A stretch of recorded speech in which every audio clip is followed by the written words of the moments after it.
Hey guys, Zach here. So this year Idaho has been blessed with an abundant rain and snowfall, which is great. We're over 100% snowpack. We're going to have the reservoirs and the lakes filled up this year. It's going to be great for our river systems as well. The only downside to this is this probably means there's going to be a longer runoff season, meaning all the snow melt that's pounding into the reservoirs is being released into the river, and the rivers are going to be high and muddy, and it's going to be a little more difficult to fish the streams and rivers that we love. However, there's always a lot of great stillwater options throughout the West, and I want to cover the lines that you will need to do mainly trout and bass and panfish fishing in these different reservoirs and lakes. The first line that you're going to need is just a standard floating line.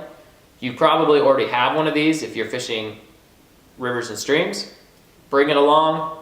Fish often rise in reservoirs and lakes just like they do on rivers.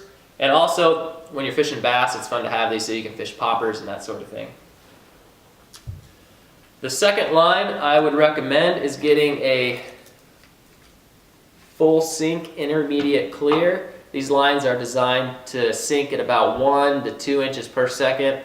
Just helps get your fly just underneath the surface and kind of fish in that 2 to 4 feet zone. It kind of depends on how long you let it sink, and it also depends on whether your fly has weight in it or not. But these are really handy. You'll find that this is often needed just if the fish are a little spooky. It's nice just to be able to get your line down just a little bit and out of the surface.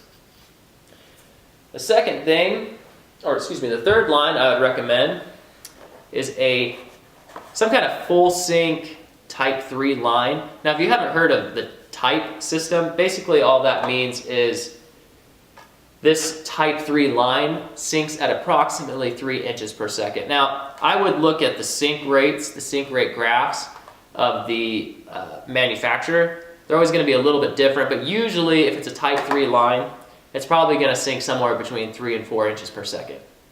So these are really nice, and basically all you have to do is cast out, and if it's 3 inches per second, you just count down to the depth that you want to be at.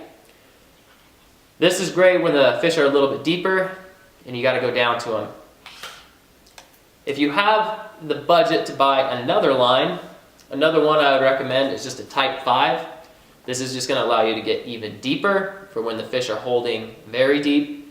I believe they make up to type 7s. There might even be type 8s out there, but what I see is type 7.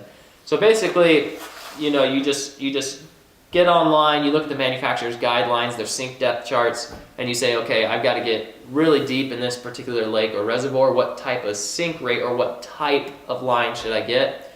But if you have a type 3 and a type 5, an intermediate and floating, you should be able to fish 90% of the lakes and reservoirs, especially if you're going after trout and bass and panfish. Again, fish have to come into the shallower areas to feed most of the time. And so you're really just trying to get your fly anywhere from the surface down to about 15 feet. And these lines should be able to get you pretty much in that area.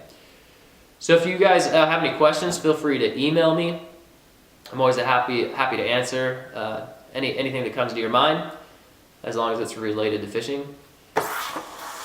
But cool, see you guys later, and we'll do more videos about stillwater fishing in the future. Thanks.